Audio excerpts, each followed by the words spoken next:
Good morning. मैं आज आपको संधि के बारे में बता रहा हूँ। पहले है संधि। अब संधि का वो मतलब होता है मिलान, यानी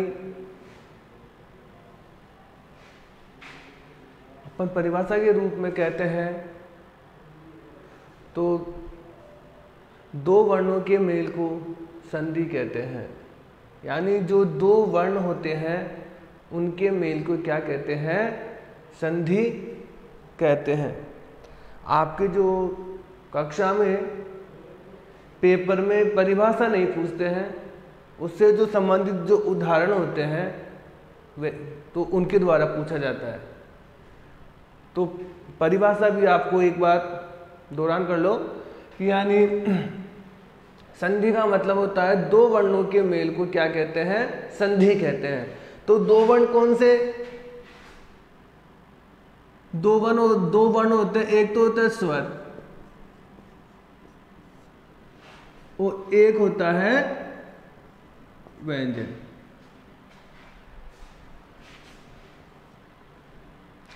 वर्ण यानी स्वर और व्यंजन। तो स्वर में स्वर तीन प्रकार के होते हैं। एक तो होते हैं हर्ष स्वर, एक होते हैं दीर्घ स्वर और एक होते हैं पलुप्त स्वर भी बोलते हैं। संयुक्त एक पलुप्त स्वर भी होता है हिंदी, और वैसे अपन संस्कृत में मानते हैं तो संयुक्त स्वर।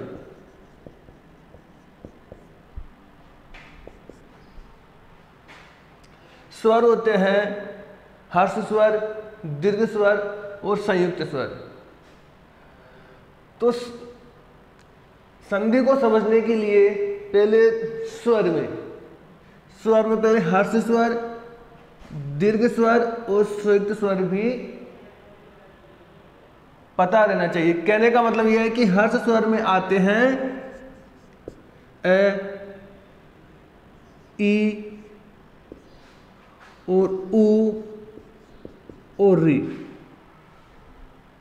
संधि समझने के लिए यह आपको स्वर का ज्ञान रहना जरूरी है। यानी हर्ष स्वर में कौन से स्वर आते हैं, दीर्घ स्वर में कौन से स्वर आते हैं। दीर्घ स्वर में आते हैं यानी स्वर 13 होते हैं। हर्ष स्वर में 4 ये स्वर आते हैं और दीर्घ स्वर में आ, ई, ऊ और री।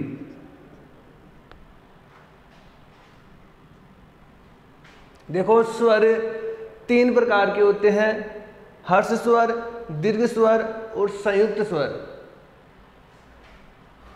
जो अपन परिभाषा के रूप में देखते हैं कि हर्ष स्वर किसे कहते हैं। हर्ष स्वर जिनको कहा जाता है जिनको बोलने में बिल्कुल कम समय लगे। कम समय यानी ए, ई, ऊ और री, इनको बोलने में बिल्कुल क्या लग रहा है? कम समय लग रहा है। अब दीर्घ समय यानी दीर्घ के रूप में है कि जो पहले आपने जो हर्ष स्वर के जो स्वर है उनसे दुगुना समय लगे। तो आ, ई, ऊ और री, इनसे बोलने में क्या लग रहा है? इनको दुगुना समय लग रहा है। अब संयुक्त स्वर होते हैं। संयुक्त स्वर के लिए अपन क्या करते हैं? संयुक्त यानी जो मिलकर बनते हैं संयुक्त के रूप। जैसे आगे वाले स्वर क्या है? ए, आई, ओ और औ, ये होते हैं संयुक्त स्वर।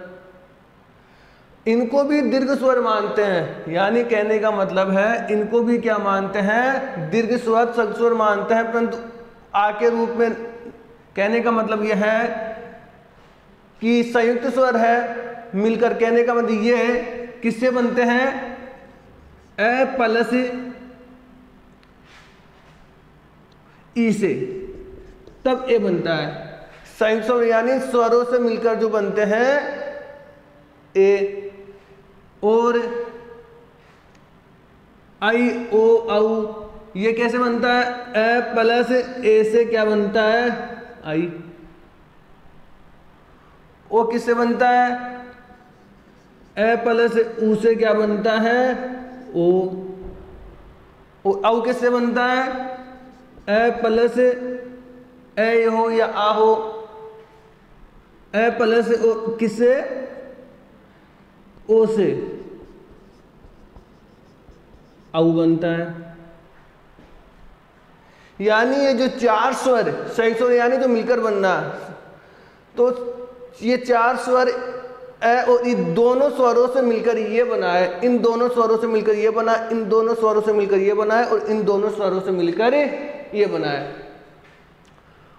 और दीर्घ स्वर को यानी दीर्घ स्वर में ये भी स्वर गिने जाते हैं, संयुक्त स्वर को भी जोड़ा गया है क्योंकि ये भी मिलकर ही बने हैं। ई ऊ और री ये भी मिलकर ही बने हैं। कैसे? ए प्लस क्या जोड़ते हैं इसमें? ई, पहले ई जोड़ते हैं, ई प्लस ए,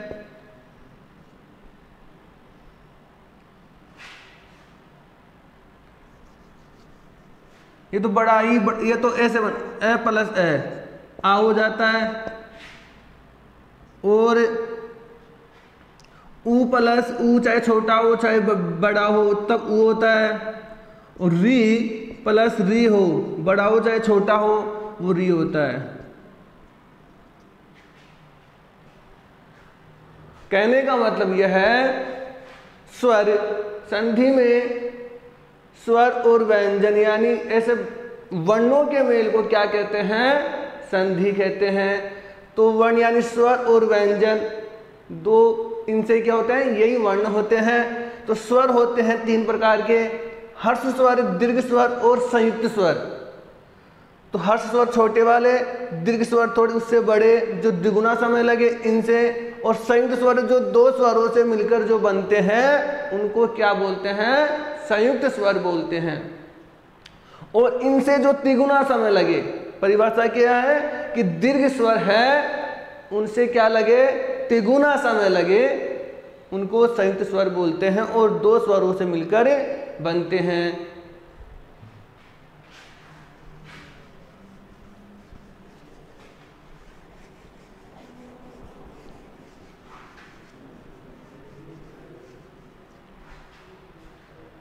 अब है संधि।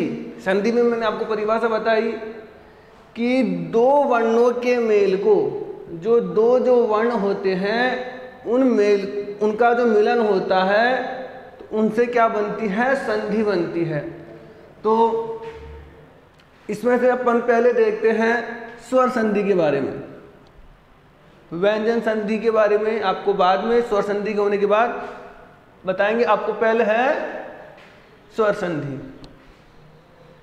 तो स्वर संधि से पहले हम ये देखते हैं कि संधि कितने प्रकार की होती है।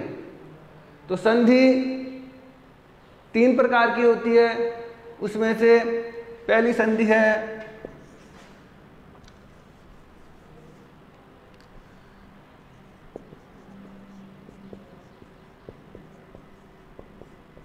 स्वर संधि। यानी संधि कितने प्रकार की होती है, उसमें से पहले है स्वर संधि,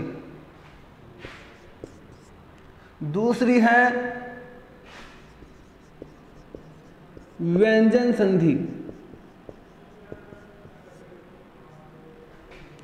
दूसरी क्या है? व्यंजन संधि, तीसरी है विसर्ग संधि, तीसरी क्या है? विसर्ग संधि। देखो संधि तीन प्रकार की होती है, पहली है स्वर संधि, व्यंजन संधि और विसर्ग संधि। स्वर संधि में जो 13 स्वर है उनसे स्वर संधि बनती है, और स्वर संधि में ये ध्यान रखना कि स्वरों के मेल से ही संधि बनती है। यानी स्वर संधि में सिर्फ स्वर ही आएंगे, व्यंजन का कोई लेना देना नहीं है। स्वर संधि में स्वर ही मिलेंगे, स्वरों के मिलने से ही आगे जो शब्द बनेगा। इसमें कोई व्यंजन का कोई लेना देना नहीं है। परंतु जो व्यंजन संधि होती है, परंतु जो व्यंजन संधि होती है, उस व्यंजन संधि में स्वर भी आते हैं और व्यंजन भी आते हैं। फिर देख लो, जो व्यंजन संधि होती है उनमें स्वर भी आते हैं और व्यंजन भी आते हैं। यानी एक स्वर होगा और एक व्यंजन होगा, या फिर दोनों ही व्यंजन होंगे। तो और जो विसर्ग संधि होती है, जो विसर्ग संधि होती है, उस विसर्ग संधि में भी व्यंजन और स्वर दोनों ही आते हैं। पर जो आगे पीछे आने से जो विसर्ग का लोप होता है इसमें, यानी इसमें पता चलता है कि विसर्ग का लोप कैसे होता है। यानी जो ये सब मेन इसकी परिभाषा है विसर्ग का लोप होना। या तो विसर्ग का लोप कैसे हुआ, ये शब्द आए तो विसर्ग का लोप हो जाएगा, तो विसर्ग संधि में ये। अब स्वर संधि को अपन संस्कृत में कहते हैं अच संधि।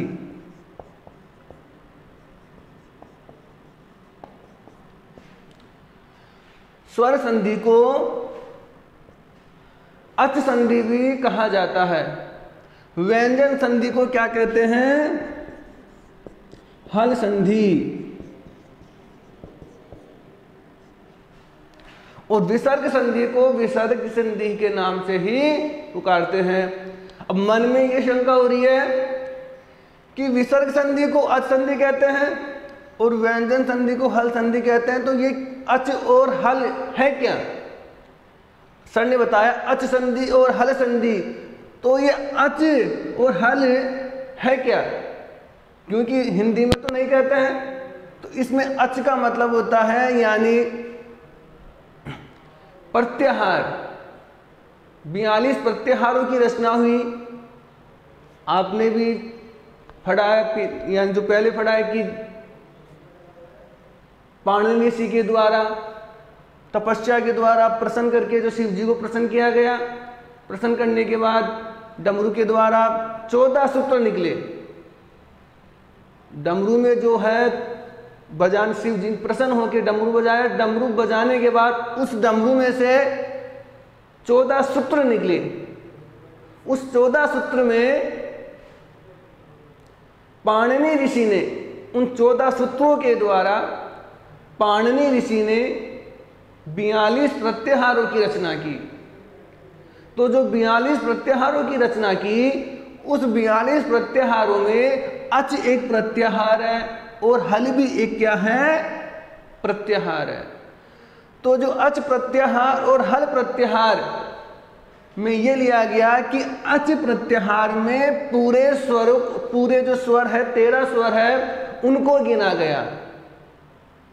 स्वर संधि को अच संधि का नाम इसलिए दिया गया क्योंकि 42 प्रत्याहारों में क्या है कि जो 14 जो सूत्र थे, उस 14 सूत्र में पूरे स्वर और पूरे व्यंजन उस 14 सूत्रों में है और यानी और क्रम वाइज है। तो अब जो प्रत्याहारों की रचना की गई, तो सूत्रों यानी स्वर और व्यंजनों को मिला मिलाकर उसने 42 प्रत्याहारों की रचना कर दी।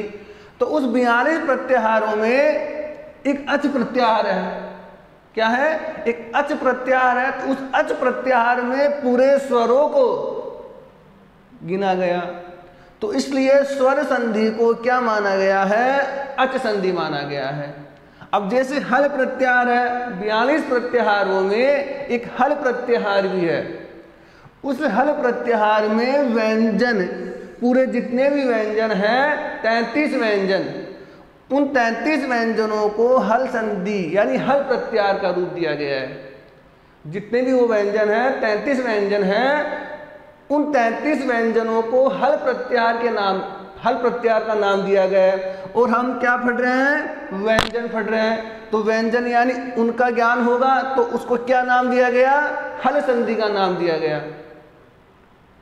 अब जो 42 जो उसमें जो महेश्वरी सूत्र है उसमें विसर्ग का नहीं था, तो इसमें विसर्ग का कोई जो प्रत्याहार है उस प्रत्याहार में विसर्ग के रूप में कोई रूप यानी नाम नहीं दिया गया, तो विसर्ग संधि का मतलब यानी विसर्ग का रूप ही लिया, यानी यही माना गया। इसलिए आगे है, बताया मैंने कि 3 संधि होती है। उन 3 संधि में स्वर संधि को अच संधि कहते हैं, व्यंजन संधि को हल संधि कहते हैं, और जो विसर्ग संधि है उसको विसर्ग का ही नाम दिया गया है।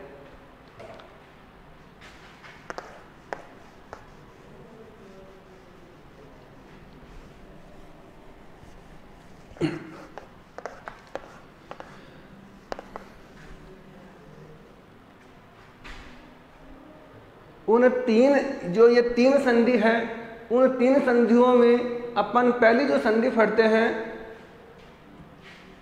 वो है स्वर संधि।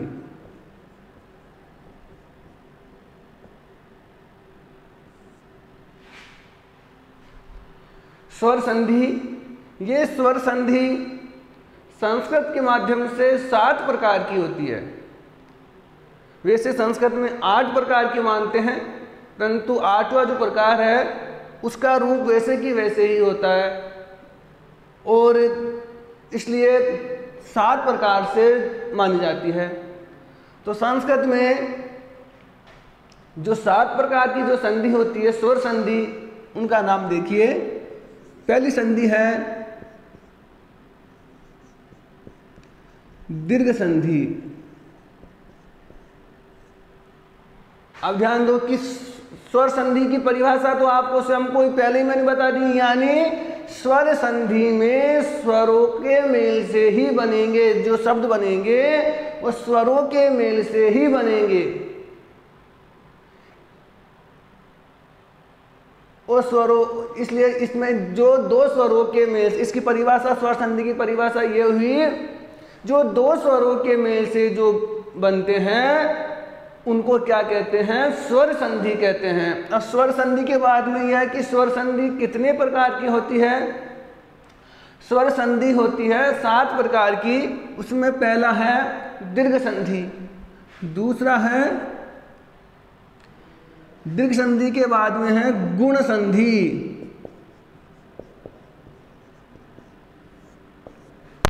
पहली है दीर्घ संधि, दूसरी है गुण संधि, तीसरी है वृद्धि संधि, वृद्धि संधि, चौथा है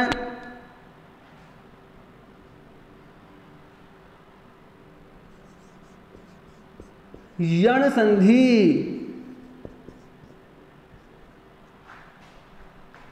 पांचवा है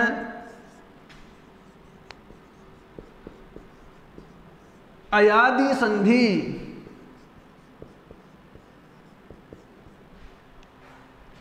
पांचवी है अयादि संधि, छठी है पूर्व रूप संधि,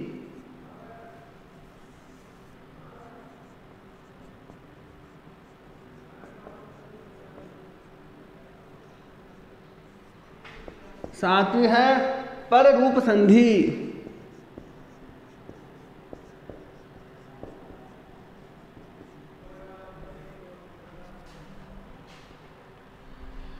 देख लो। पहली है दीर्घ संधि, दूसरी है गुण संधि, तीसरी है वृद्धि संधि, चौथी है यण संधि, पांचवी है अयादि संधि, छठी है पूर्व रूप संधि और सातवीं है पर रूप संधि।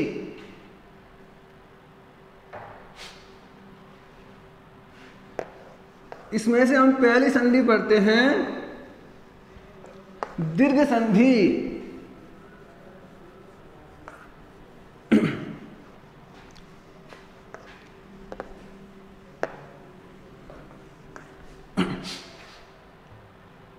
स्वर संधि में हम पहली संधि देखते हैं दीर्घ संधि।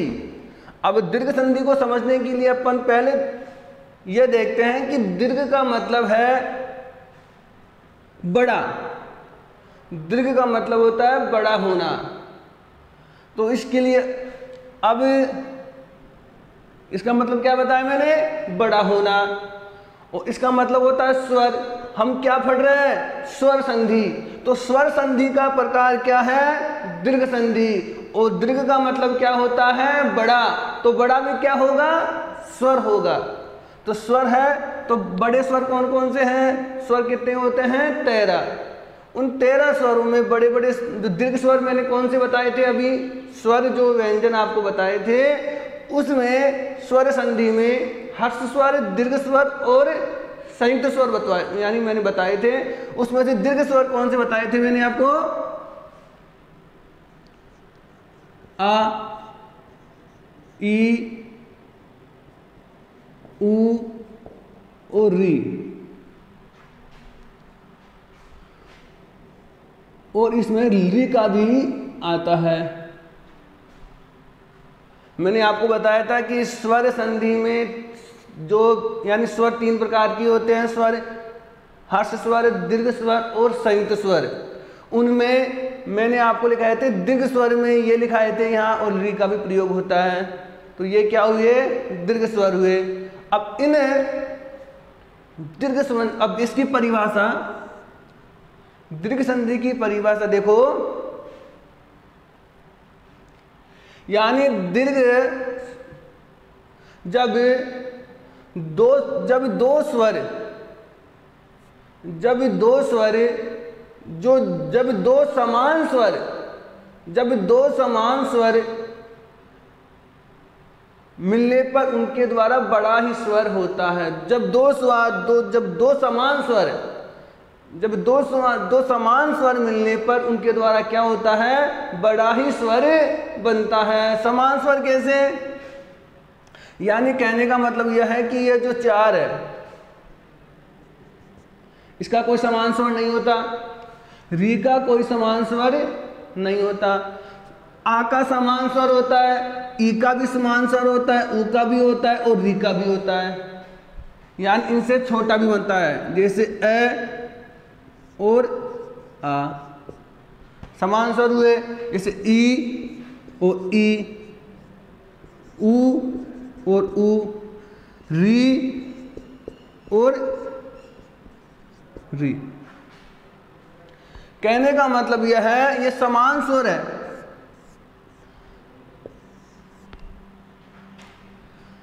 अब ये कहती, दीर्घ संधि की परिभाषा कहती है कि दो समान स्वरों के मिलने से भी क्या होता है, बड़ा स्वर ही होता है। यानी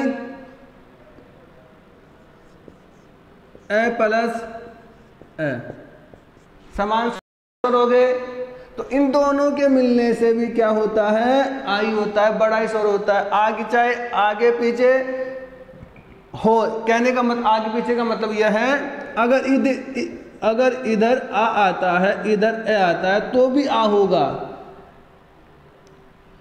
अगर छोटा ए यानी ए इधर आता है और आ इधर आता है, तो भी आ ही होगा। अगर दोनों आ होते हैं,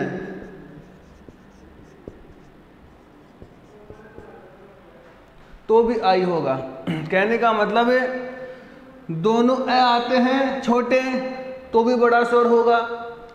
पहले अगर बड़ा आता है बाद में छोटा आता है, तो भी आई होगा। अगर पहले छोटा आता है ए, बाद में आ दीर्घ आता है अब, तो भी आई होगा। अगर दोनों बड़े आते हैं तो भी आई होगा।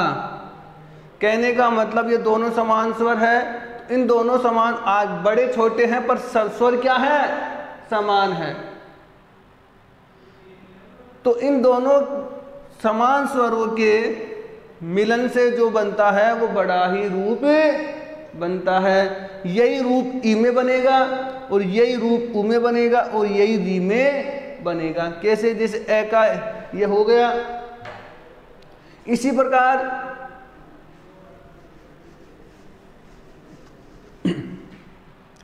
ई का भी ऐसे बनता है, जैसे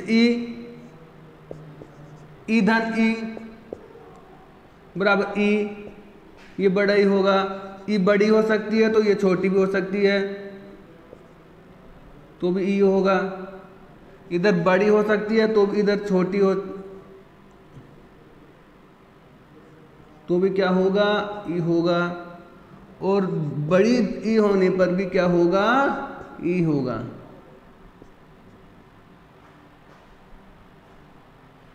यानी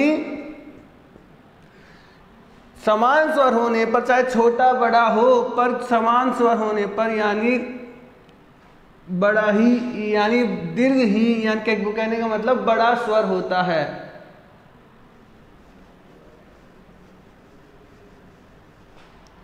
ऊ का इसमें मान लो ऊ प्लस ऊ बराबर ऊ।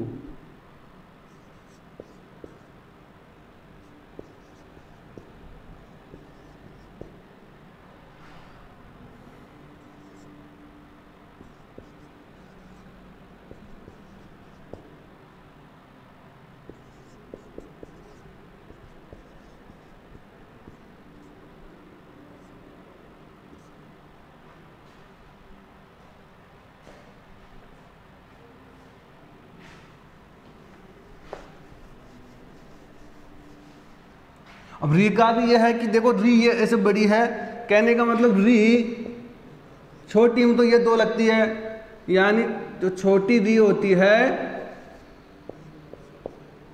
ऐसे ऐसे होता है, छोटी री में ऐसे होता है, बड़ी री में एक ऐसे और कर देते हैं, ये ध्यान देना। तो री प्लस री छोटी यानी बड़ी री होती है, ऐसे और ऐसे। अब जैसे छोटी री अगर पहले हो, अगर बड़ी री बाद में हो, तो भी वही बड़ी री होती है। वही जो मैंने ऊ में बताया था, ई में आ में बताया था, वही कारण होगा नीचे भी। अगर री दोनों छोटी होती है तो भी बड़ी री होगी, अगर दोनों बड़ी री है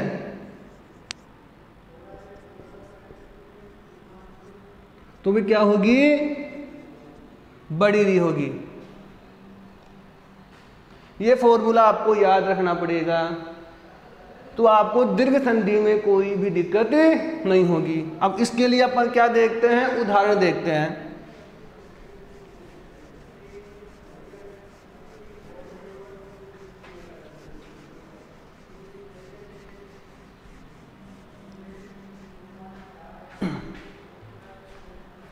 उदाहरण देखने के लिए अपन पहला देखते हैं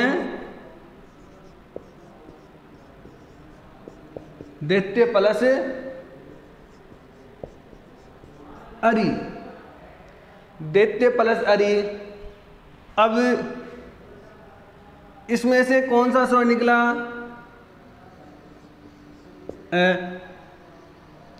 इसमें से कौन सा स्वर निकला, कहने का मतलब ये ऐसे हुआ है कि अपन जैसे व्यंजन है, व्यंजन में से क लगाते हैं, क में अगर हलंत लगाते हैं तो आधा क बचता है, उसमें ए जुड़ा हुआ नहीं रहेगा। परंतु अगर इसमें हलंत नहीं है, पूरा जो व्यंजन बनता है, तो ये क कैसे बना है, क प्लस ए दोनों मिलकर क्या बनते हैं, क बनता है। आधा क में ए जुड़ता है, आधा क में ए जुड़ता है तो वो व्यंजन पूरा बनता है, इसलिए यह पूरा है। अगर इसमें से ए जुड़ा हुआ है तब ये पूरा है। अब इसमें से ए को निकालेंगे, इसमें से क्या निकालेंगे, ए को निकालेंगे तो आधा यह बच गया। और अरी, इसमें से साफ दिख रहा है कि ए क्या है, ए है, ए को निकाल लिया।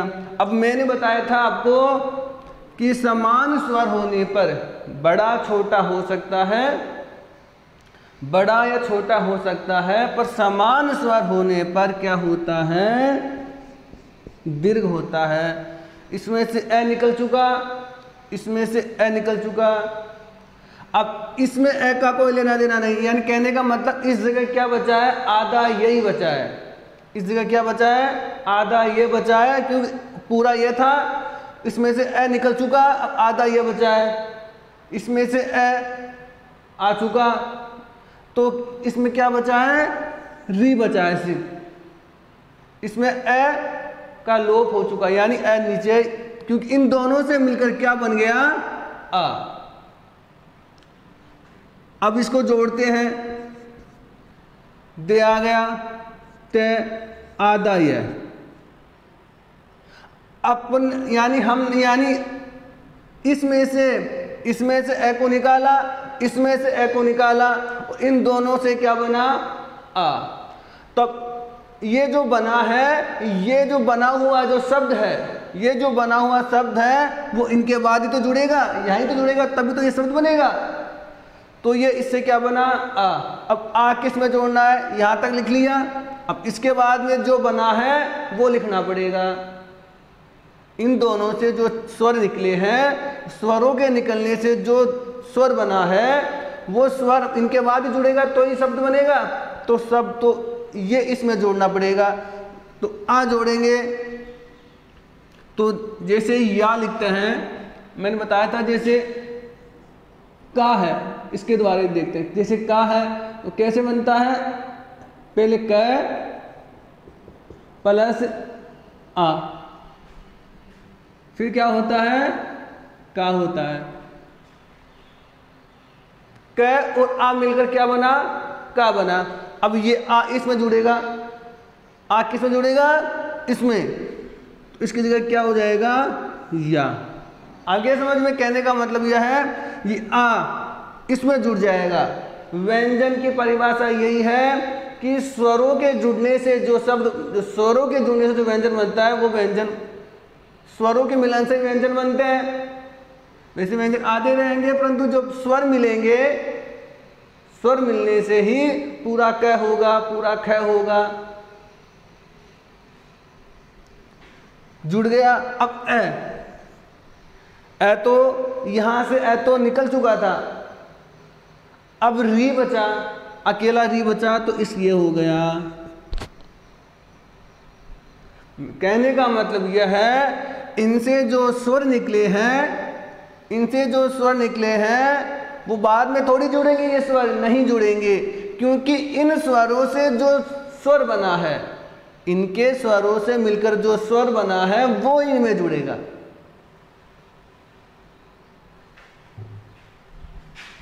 दित्यारी। आगे एक और देखते हैं,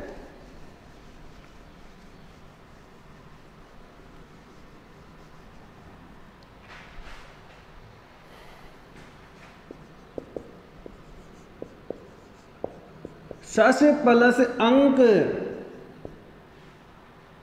स से प्लस अंक, इसमें देखो स पूरा है, अगर आधा हुआ तो ए नहीं बचेगा, स पूरा है तो इसमें से ए निकल चुका, तो आधा स बच गया। आगे व्यंजनी है, तो ए निकल चुका। वही बात हुई, यानी स्वर होने पर जो समान स्वर होते हैं उनसे क्या बनता है, दीर्घ स्वर बनता है। समान स्वर होते हैं उनसे क्या बनता है, दीर्घ स्वर बनता है। अब ये आ है, इसमें से ए निकल चुका और इसमें से ए निकल चुका, तो इसका जो ए है वो आके नहीं जुड़ेगा इसमें, वो इससे बाहर जा चुका, तो ही आगे शब्द बनेगा। और ये इसमें, तो ये बच गया, ये नीचे आ गया, ये यहां से हट गया। कहने के मतलब इनसे जो शब्द बने हैं, इसमें से ए आ चुका, इन दोनों में से क्या बना, आ बना। अब ये आ इसमें जुड़ेगा, से आधा सही है। अब इसमें आ जोड़ेंगे तो सा हो जाएगा, ये आ इसमें जोड़ेंगे तो क्या हो जाएगा, सा। ए का कोई लेना देना नहीं है, क्यों, ए नीचे आ चुका है, क्योंकि इन दोनों से ही तो ये आ बना है, तो आ तो जुड़ चुका। अब ये बचा शशांक, शशांक है।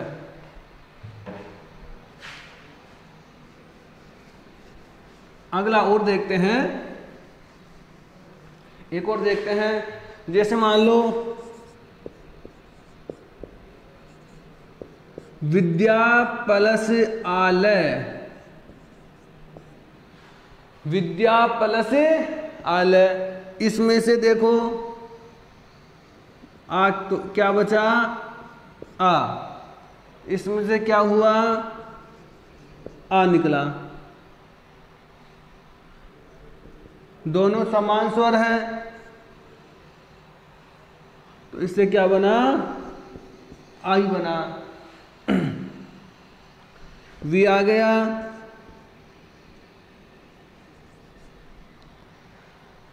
अब क्या होगा, इसमें से ये आ इसमें जुड़ जाएगा तो विद्या हो जाएगा। ये आ तो इससे निकल चुका, ये आ नहीं जुड़ेगा। जुड़ेंगे क्या, ये दोनों शब्द।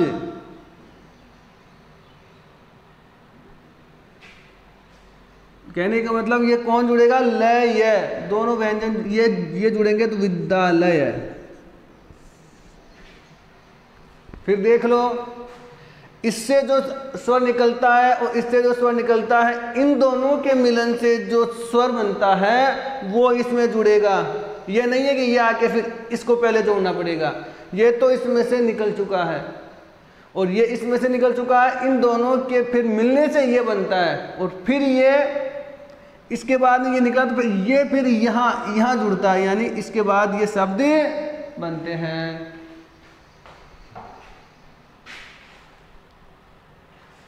फिर देख लो, दीर्घ संधि का मतलब होता है बड़ा होना, और ये बड़े स्वर है, दीर्घ स्वर है। दीर्घ स्वर मैंने आपको लिखाए थे, दीर्घ स्वर है। अब दीर्घ स्वर में बताया था बड़ा होना समान स्वरों का, तो इनके जो समान स्वर है उनके द्वारा ये बड़े ही होंगे, यानी दीर्घ ही होंगे।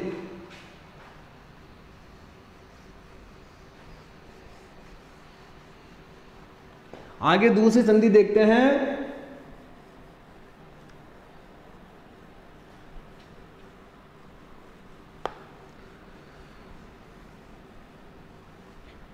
स्वर संधि में दीर्घ संधि आपकी हो चुकी।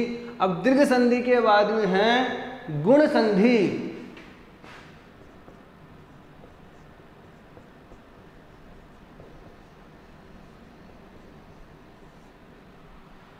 दीर्घ संधि के बाद में है गुण संधि। तो गुण संधि में क्या होता है, आद गुणा सूत्र के द्वारा, आद गुणा सूत्र के द्वारा अपने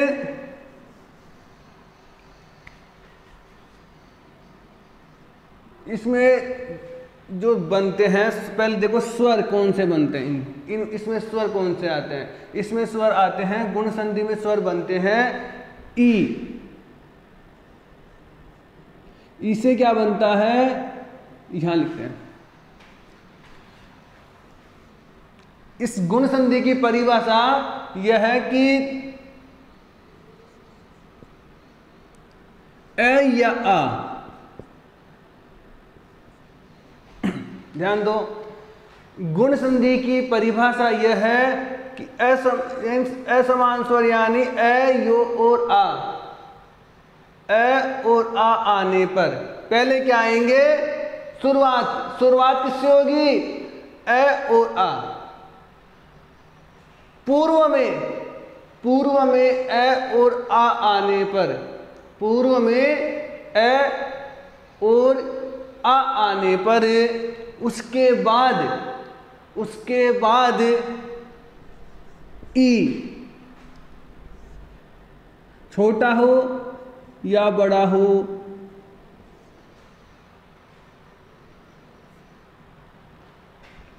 ऐसे लिखा दो। ए या आ के बाद क्या हो, ऊ छोटा हो या बड़ा हो। ए या आ के बाद री, छोटा हो या बड़ा हो। ए या आ के बाद क्या हो, ये ली हो। इसमें छोटा बड़ा नहीं होता ली में। ई, ऊ, री, अब यह है, आपके मन में शंका ये हो रही है कि आ तो नहीं आ रहा, ई क्यों, इससे पहले आ का भी तो स्वर है। पर अगर अब ये ध्यान दो, अगर आ आता है, मन में ये हो रहा है कि ई तो आ गया, आ क्यों नहीं आ रहा। अगर आ आता है, ए या आ, ध्यान देना, ए या आ आता है, अब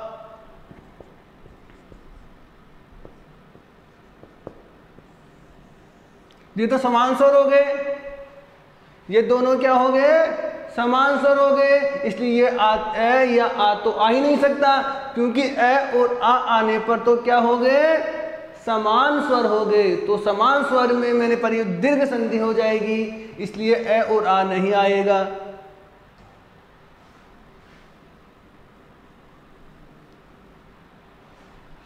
अब इसमें देखते हैं, कहने का मतलब गुण संधि में 4 स्वर हैं। गुण संधि में कौन से स्वर आएंगे, इन किन के स्वर से मिलेगा, यानी ए तो है ही, ई बड़ा हो या चाहे छोटा हो वही बात, ऊ बड़े मान लो, ई ऊ, री और री, ये 4 स्वरों के द्वारा ये गुण संधि बनेगी। गुण संधि में इन 4 स्वरों का ही प्रयोग, ए तो है ही, ए के द्वारा, गुण संधि में ए के द्वारा जो बनने वाले हैं वो 4 स्वरों से ही बनेंगे। जो आगे जो स्वर बनेगा वो क्या बनेगा, इन 4 स्वरों से बनेगा। जैसे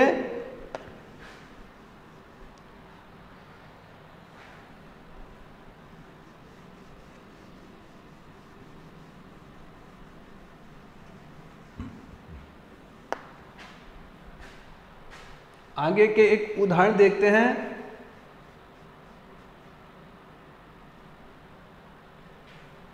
गुण संधि में क्या ई का प्रयोग हुआ, इसमें होता है ए, क्या लिखा है मन, ए या आ, उसके बाद क्या हो, ई या ई हो, ठीक है।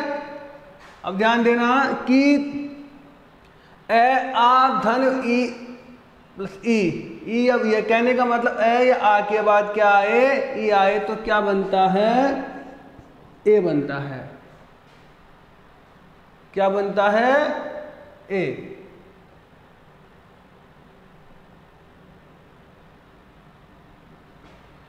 अब ए बनता है। अब देखो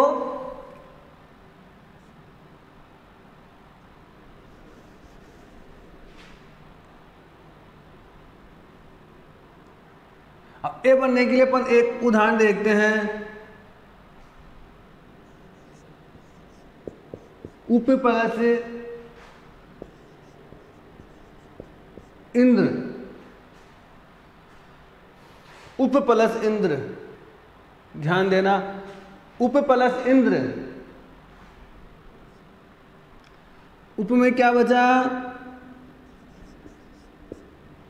ए, और इसमें क्या बचा, ई, बराबर क्या हुआ, ए। कहने का मतलब यह है कि ये ई से तो क्या बनेगा, ए, ऊ से क्या बनेगा, ओ, री से क्या बनेगा, अर, और री से क्या बनेगा, अल। ध्यान देना, यानी ए के, कहने का मतलब यह है ए या आ के बाद अगर ई, छोटा ई या बड़ा ई आता है तो ए बनेगा। अगर ए या आ के बाद छोटा ऊ या बड़ा ऊ आता है तो ओ बनेगा। अगर ए या आ के बाद री छोटा या री बड़ा आता है तो अर बनेगा। अगर ए या आ के बाद री आता है तो अल बनेगा। जैसे मैं आपको उदाहरण के द्वारा बता दूंगा। इसमें देखो ए या आ के बाद क्या बना, ए बना।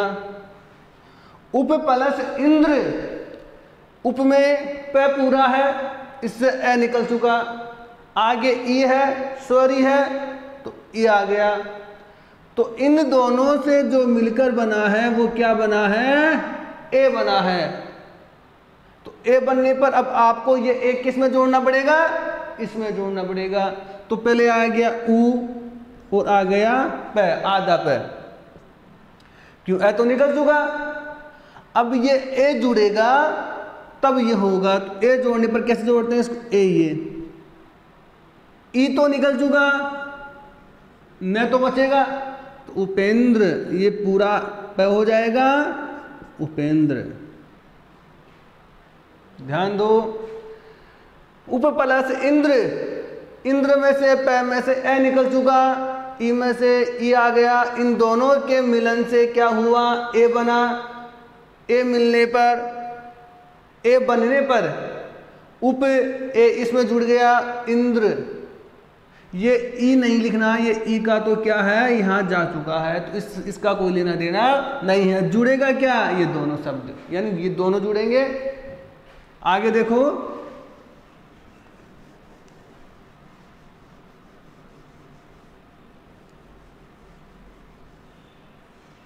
क्योंकि स्वर संधि में मैंने आपको ज़्यादा उदाहरण नहीं बताए, क्योंकि समान स्वर ही बन रहे थे, इसलिए। अब इनमें क्या है, स्वर अलग अलग बन रहे हैं। गुण संधि में क्या बन रहे हैं, स्वर अलग अलग बन रहे हैं। तो इन चारों के उदाहरण हम देखेंगे।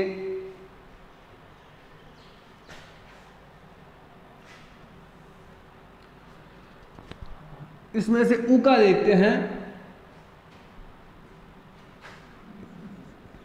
ए या आ आए, उसके बाद ए या आ आए, उसके बाद क्या आए, ऊ। छोटा ऊ हो या बड़ा ऊ हो तो क्या बनता है, ओ बन जाता है। औ नहीं बनेगा, ओ ही बनेगा। तो ओ बनने पर ओ से संबंधित कोई हम क्या देखते हैं, उदाहरण देखते हैं। उदाहरण से संबंधित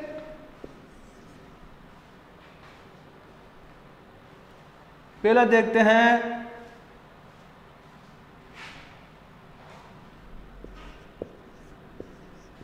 गुरु प्लस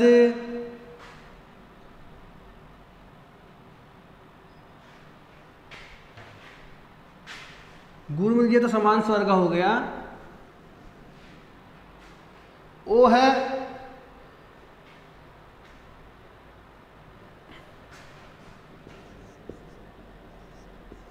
सूर्य, सूर्य प्लस यानी धन, सूर्य धन उदय। ध्यान देना, सूर्य धन उदय। अब सूर्य में रह देखो, यह रह इससे पहले सु के बाद में रह बुलेगा और यह के बाद में यह रह नहीं बुलेगा, क्योंकि यह रह बुलेगा सु के बाद। तो सूर्य, तो यह तो पूरा, यह क्या है, पूरा है, और यह रह क्या है, आधा है। कहने का मतलब यह है, हमेशा जो ऊपर लिखते हैं यह रह क्या होता है, आधा होता है। क्या होता है, आधा होता है। अब यह है, यह क्या है, पूरा है। तो इसमें से क्या निकल चुका, ए। इसमें से क्या हो गया, ए निकल चुका, और ये स्वर आ गया ऊ, छोटा ऊ। ध्यान देना, इन दोनों के मिलन से क्या हुआ, ओ हो गया। इन दोनों के मिलन से क्या हो गया, ओ हो गया। अब ओ के, ये ओ अब किस में जुड़ेगा, सु आ गया। ये तो इसी जगह ही आएगा, ये आ गया, क्योंकि इससे पहले था, इसलिए। अब ये ओ इसमें जुड़ जाएगा तो क्या हो जाएगा, सूर्यो। ऊ तो ये ऊ इसमें नहीं जुड़ेगा, ये ऊ इसमें नहीं जुड़ेगा, क्योंकि ये ऊ यहां से निकल चुका है। अब बचा क्या, द। ये द, सूर्योदय। हमने ई से संबंधित उदाहरण देख लिए, उसे संबंधित देखे कि सूर्योदय यानी सूर्य में ए निकला और उदय में उ निकला, उससे दोनों से क्या बना, ओ बना। अब ओ किस में जुड़ेगा, सूर्य के बाद य में ओ जुड़ेगा तो यो हो जाएगा। इसका आगे ये यहाँ से जा चुका तो बचे क्या, ये दो, ये लिख दिए तो क्या हुआ, सूर्योदय।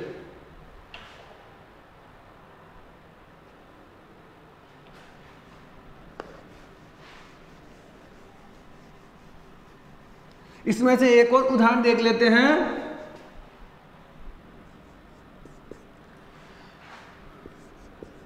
पर प्लस उपकार, पर प्लस उपकार, ध्यान देना।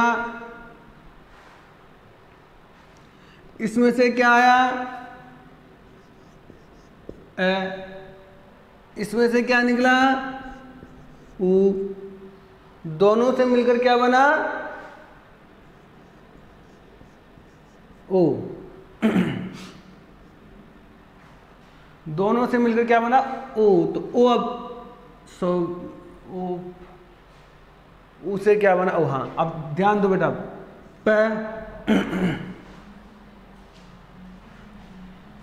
पे आ गया, इसमें से ए निकल चुका तो क्या बचा, आधा र बचा। अब ये स्वर है, ये भी यहां से निकल चुका, अब ये स्वर यहां नहीं रहेगा, बचे क्या, पकार। और इन दोनों से जो मिलकर बना है वो क्या बना, ओ। तो ओ पर पे आ गया आधा र। अब ये रो ये ओ इसमें जोड़ेंगे तो क्या हो जाएगा, रो, परो। अब ऊ है, ये ऊ, उसे कोई लेना देना है ही नहीं क्योंकि ऊ तो यहां से निकल चुका है। अब शब्द क्या बचे, पकार। तो क्या हो गया, परोपकार। फिर देख लो, इसमें से ए निकल चुका है, इसमें से ऊ, ये तीनों शब्द बच गए हैं क्योंकि ये यहां नीचे आ चुका है। इन दोनों से बना है ओ पे आने पर आधा रे बच गया क्योंकि ओ इसमें से जा चुका है, पर ये ओ इसमें जुड़ने पर ओ हो गया। फिर ये तीनों शब्द यहां जुड़ गए, क्या हो गया, परोपकार।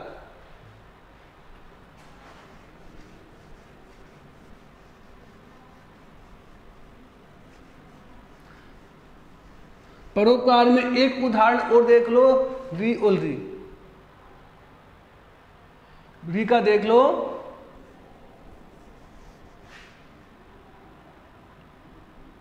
इसमें से ए प्लस थोड़ी ए प्लस आ, उसके बाद क्या हो, री छोटा हो या बड़ा, री छोटा हो या बड़ा हो, तो उसमें अपन देखते हैं, वही एक उदाहरण देखते हैं। पर इन दोनों से क्या बना, अर। ये आधा र होगा, अर। अब इसमें देखते हैं, पहला एक उदाहरण देखते हैं, बसंत ऋतु।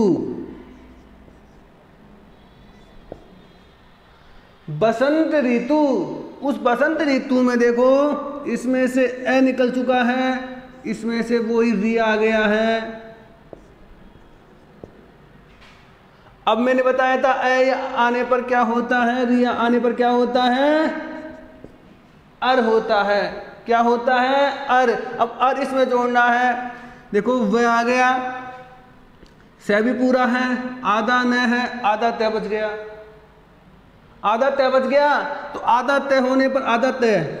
अब ध्यान देना, अब इसके ए निकलने पर और इससे री निकलने पर इन दोनों से क्या बना, अर बना। और इसमें आधा तय बच गया, परंतु इसमें क्या बन रहा है, अर। तो इसमें पहले स्वर है, पहले स्वर कौन सा है, ए। तो पहले ए जुड़ेगा, इसमें आधा तय था ना, इसमें से जो ए जुड़ेगा तो पूरा तय हो जाएगा। अब आधा र है, तो मैंने कहा था कि सूर्योदय लिखाया था मैंने, तो मैंने कहा कि आधा र हमेशा ऊपर लिखते हैं। जो र आधा है वो क्या लिखते हैं, हमेशा शब्द के ऊपर लिखा जाता है। तो बसंत, ये री यहां से निकल चुका, अब तू बच गया, तो तू पर ये जो र है इसके ऊपर लिखेंगे।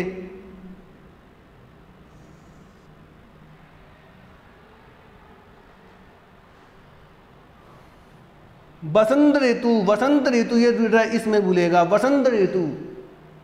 कहने का मतलब यह है कि ये जो आधा र है हमेशा शब्द के ऊपर लिखा जाता है, और जो शब्द के जो नीचे लिखते हैं वो पूरे शब्द होते हैं। और जो ये हो गया। अब एक उदाहरण री का भी देख लो, फिर देख लो एक बार। ये ए इसमें जुड़ने पर आधा, जो आधा तय था वो इसके ए जुड़ने पर पूरा तय हुआ है, और तू बच गया। तू बचने पर जो आधा र है शब्द के ऊपर लिखते हैं, तो शब्द तो क्या हो गया, बसंत ऋतु। अब वी का एक और देख लो।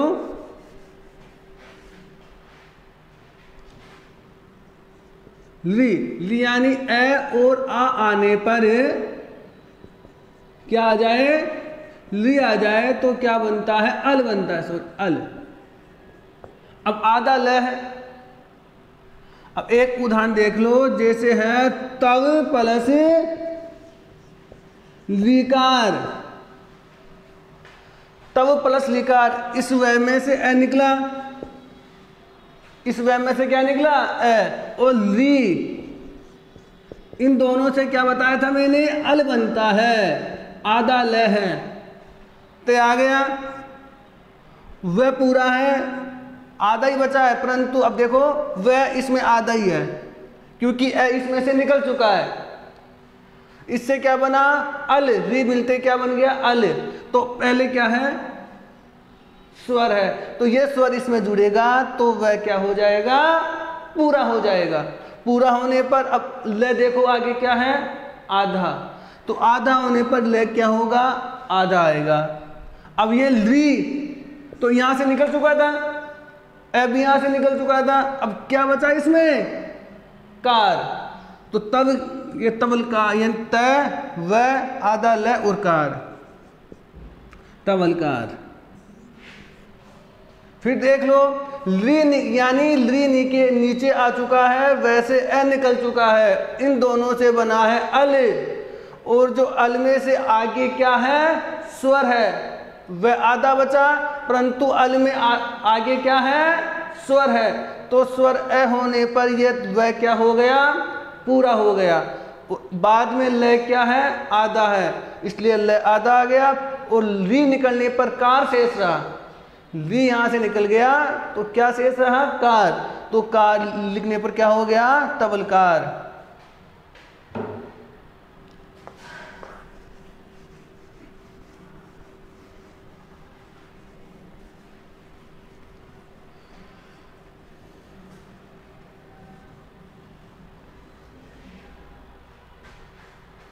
कल आपको बाद में यानी वृद्धि संधि के बारे में बताएंगे। धन्यवाद।